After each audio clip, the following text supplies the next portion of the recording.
안녕하십니까? 박주인 목사입니다. 오늘은 남은 자 바리새인의 쉐마교육 실천이라는 제목으로 진행하겠습니다. 복음서에 보면은 끝까지 견디는 자, 계시록에서는 끝까지 내 일을 지키는 자라는 말씀이 있습니다. 이건 구약의 남은 자 혹은 남긴 자 사상과 관련이 있지요. 어쨌든 이스라엘의 12지파 가운데 유다지파가 남은 자가 되는데, 남은 자가 된 유다지파는 예수님 당시에 바리새파, 사두개파, 에세네파, 열심당파 이렇게 4개 당파로 이미 나눠져 있었습니다. 그렇지만 예수님 당시 대부분의 유대인들은 어느 당파에도 어느 종파에도 가입하지 않았고요. 사안별로 4개 당파를 지지했던 겁니다. 그러니까 4개 당파는 예수님 당시의 오피니언 리더 그룹이라고 보시면 됩니다. 어쨌든 4개 당파 가운데 끝까지 견뎌서 오늘날까지 남은 자는 바리새파 유대인입니다. 구약의 관점에서 남은 자는 바리새파 유대인이고, 신약의 관점에서 남은 자는 우리 그리스도인입니다. 맞습니까? 바울 사도는 로마서 11장에서 감람나무의 비유를 드는데, 원 가지인 참 감람나무에 돌 감람나무를 접붙였다고 합니다. 그러면 원 가지인 참 감람나무는 누구를 상징합니까? 이스라엘이겠죠. 구체적으로 말하자면 구약시대의 마지막 남은 자인 바리새파 유대인입니다. 그러면 원 가지에 접붙임을 받은 돌 감람나무는 누구를 상징합니까? 이방 그리스도인이 되겠죠. 바울 사도는 주장하기를 참 감람나무에 돌 감람나무를 접붙이면 진액이 흘러간다고 하잖아요. 뿌리에서 원 가지인 참 감람나무로, 또 원 가지인 참 감람나무에서 접붙임을 받은 돌 감람나무로 뿌리의 진액이 흘러가는 거죠. 신약 성경에 보면 바리새파 유대인과 초대교회 그리스도인이 아주 자주 만납니다. 두 집단이 만나면은 어떤 일이 벌어지겠습니까? 대화를 나누기도 하고 갈등과 충돌이 일어나기도 하고요. 이런 과정을 통하여서 부정적으로 보면은 두 세력의 충돌이 일어나는 거고, 긍정적으로 보면은 진액이 흘러가는 겁니다. 바리새파 유대인과 초대교회 그리스도인이 만나서 대화를 나누고 갈등과 충돌이 일어나고, 이런 과정을 반복하면서 진액이 흘러가는 거죠. 구약의 마지막 남은 자인 바리새파 유대인에게서 신약의 남은 자인 그리스도인에게로 진액이 흘러가는 겁니다. 흘러가는 진액 가운데는 율법도 흘러가고 언약도 흘러가고 토라도 흘러가고요. 또 쉐마 교육도 흘러가는 겁니다. 이제 흘러가는 진액 가운데 쉐마에 집중해 보겠는데, 쉐마가 뭐죠? 바리새파 유대인들을 통하여서 초대교회 그리스도인에게 흘러간 하나님의 교육 명령입니다. 쉐마가요. 쉐마에는 바리새파 유대인의 교육 철학과 교육 방법론이 녹아 있습니다. 이와 같은 쉐마를 이해하려면 다음 3가지 질문에 답할 수 있어야 됩니다. 첫째는 쉐마의 전승자가 된 바리새파 유대인은 어떤 사람들인가? 두 번째 질문은요, 바리새파 유대인들은 어떤 목적으로 쉐마를 실천했는가? 세 번째 질문은 바리새파 유대인은 어떤 방식으로 쉐마를 실천했는가? 먼저 첫 번째 질문입니다. 쉐마의 전승자가 된 바리새파 유대인은 어떤 사람들이죠? 예루살렘에 솔로몬 성전이 세워져 있을 때, 그러니까 제1성전 시대이죠. 이때 선지자들은 백성과 관료들은 말할 것도 없고 제사장 심지어 왕들에게도 격하게 책망하고 회개를 주문했습니다. 이런 식으로 율법을 어기면 하나님께서 우리들을 징계하시고 타국에서 포로 생활을 하게 될 것이라고 그렇게 경고한 것이죠. 선지자들이 제사장들을 책망하는데 지금 같으면 평신도가 목회자를 책망하는 것과 비슷하지 않겠습니까? 예를 들어 호세와 요엘, 아모스 이런 선지자들은 요즘으로 치면 호통을 치며 회개를 촉구하는 평신도 설교자이거든요. 그러다 보니 제사장들은 선지자들을 고깝게 대할 수밖에 없었습니다. 기분 상하다는 거죠. 결국 12지파가 다 망하고 모두 흩어지지 않습니까? 바벨론 포로 생활을 마치고 기원 전 457년에 에스라가 바벨론에서 예루살렘으로 귀환하여 유대 사회를 개혁하지 않습니까? 그때 개혁의 주체가 누구냐 하면요. 에스라와 그를 따르던 서기관들이었습니다. 서기관들은 제사장이 아니고 선지자들처럼 평신도 그룹입니다. 그런데 에스라는 서기관이면서 동시에 제사장이었거든요. 서기관들이 개혁을 주도하면은 유대 사회의 지도자 계층인 제사장들이 기분이 상하지 않겠습니까? 개혁이 쉽지 않았겠죠. 그런데 에스라는 서기관이면서 동시에 제사장이었기 때문에 그 신분으로 말미암아 개혁에 큰 도움이 되었을 것입니다. 어쨌든 에스라에서 서기관으로, 서기관에서 하시림으로, 하시림에서 발세파로 계보가 이어져 내려갑니다. 이 계보를 위로 거슬러 올라가면 어떻게 되겠습니까?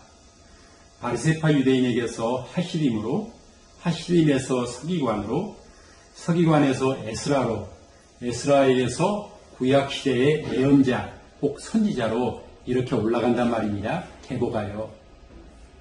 그러니까 구약시대의 마지막 남은 자인 발세파 유대인은 무슨 생각을 했는고 하니요? 우리는 구약시대 선지자들의 계보를 잇고 있다고 생각했습니다. 복음서에 보면은 바리새인들과 그들의 지도자인 서기관과 율법교사들이 공들인 사업이 있었습니다. 그것은 선지자들의 죽음을 기념하는 비석입니다. 이것은 바리새파 유대인과 서기관과 율법교사들이 자신들이야말로 포로기 이전에 선지자들의 계보를 잇고 있었다고, 이어가고 있었다고, 계승하고 있었다고 생각했기 때문입니다. 구약시대의 마지막 남은 자인 바리새파 유대인들은 어떤 생각을 했느냐 하면요. 그들의 영적 지도자인 서기관과 율법교사들이 토라를 해석해주면은 그대로 삶에 적용을 시키는 종교개혁자, 또 사회개혁자였습니다. 또 새시대의 선지자, 새시대의 교육자라고 자신의 정체성을 가지고 있었습니다. 또 대중들로부터 인정받고 대중들에게 영향을 미치는 경건생활의 지도자라고 생각했습니다. 그러니까 바리새파 유대인들의 자부심이 하늘을 찔렀던 거죠. 다른 것은 다 잊어도요. 이 바리새파 유대인이 신명기의 쉐마의 실천자라는 사실을 꼭 기억하셔야 됩니다. 그러면 두 번째 질문은 뭐죠?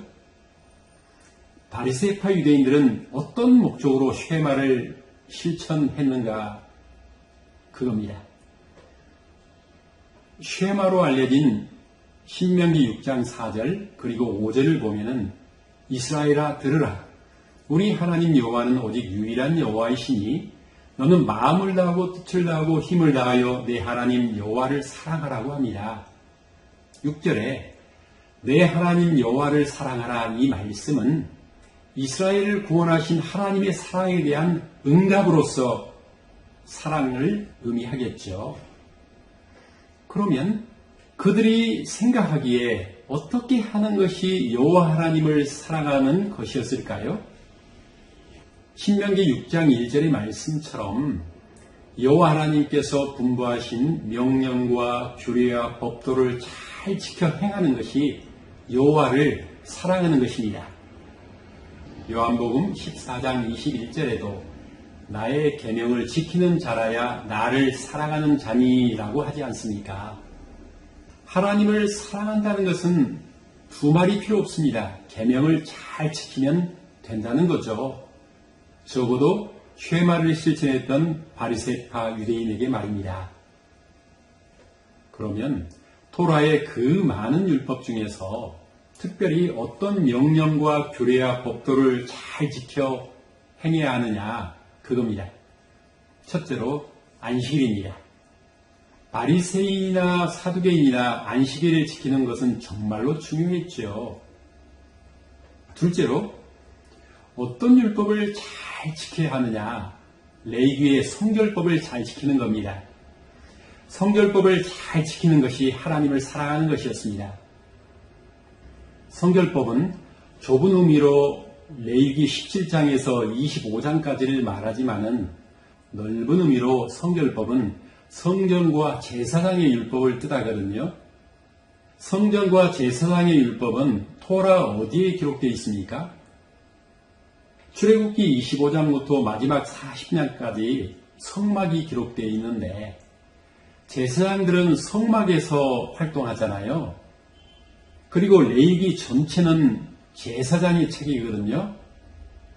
그러니까 출애굽기 25장에서 마지막 40장까지 레위기 27장 전체, 그러니까 모두 44장이 성결법에 해당됩니다. 토라 가운데 성결법이 얼마나 중요하겠어요. 44장이나 되기 때문에요. 역사적으로 사두개파는 유력한 제사장 가문들, 세속의 귀족 대표들이 속한 종교적 당파입니다. 사두개파에 속한 유력한 제사장 가문들은요, 성결법을 성전 안에서만 지켰단 말입니다. 이 사람들은 성전 밖에서는 성결법을 지킬 필요가 없다고 생각했습니다. 사실 이 사람들은 헬라 문화를 지키는 사람들이거든요.